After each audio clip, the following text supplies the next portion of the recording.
When you look at these images, the word arthritis is probably not the first word that comes to your mind. But they're actually all pictures of what I've been able to enjoy while living with rheumatoid arthritis.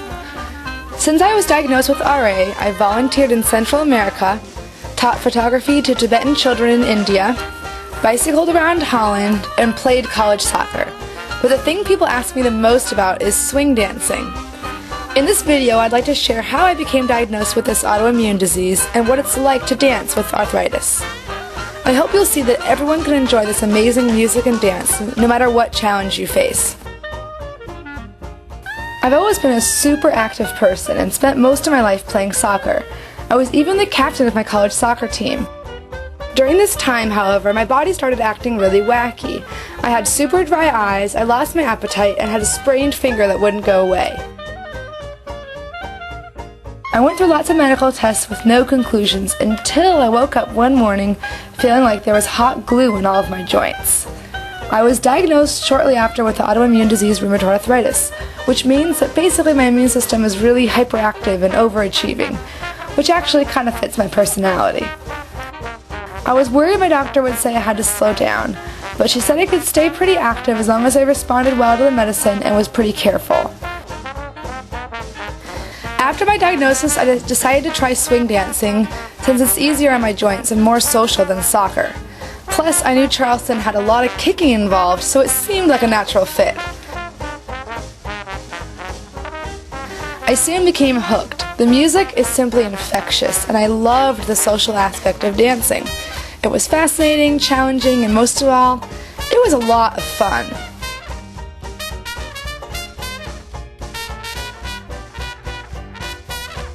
I traveled all over the US for dance workshops and jazz festivals, and even joined a dance team. Eventually, I even started teaching introductory swing classes, which was an absolute blast. During my 5 years of dancing, I had many ups and downs managing my RA. Sometimes I've been totally pain-free, but other times I've had major flare-ups in my hands and feet. These make swing dancing more difficult since I'm constantly pulling and pushing on the small joints of my hands and, of course, stepping on my feet. When I'm having a flare-up, I have to be gentle with my body, which can be really hard to accept because I spent most of my life feeling invincible. However, when I think about the amazing people I've met through this dance and all the memories I've had with my dancing friends and musicians, I feel really lucky that arthritis led me to this dance. I also feel fortunate that I can modify my dancing so it doesn't hurt too much when I'm having a flare-up. Basically, I have to make sure I wear really supportive shoes, communicate to my partner if I'm feeling pain, and take lots of breaks if my body needs them.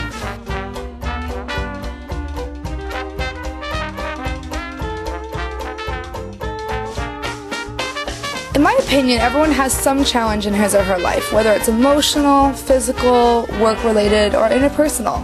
And dance can be an amazing stress relief for everyone. And when I walk into a ballroom and ask a new partner to dance, I never know what they've gone through that day. But I find it's amazing. By the end of the night, almost everyone has a smile on his or her face. As Frankie Manning, the pioneer of Lindy Hop, said, "It's just a happy dance." With some modifications, anyone should be able to experience the simple, pure joy of this dance, no matter how young or old you are and no matter what challenge you face.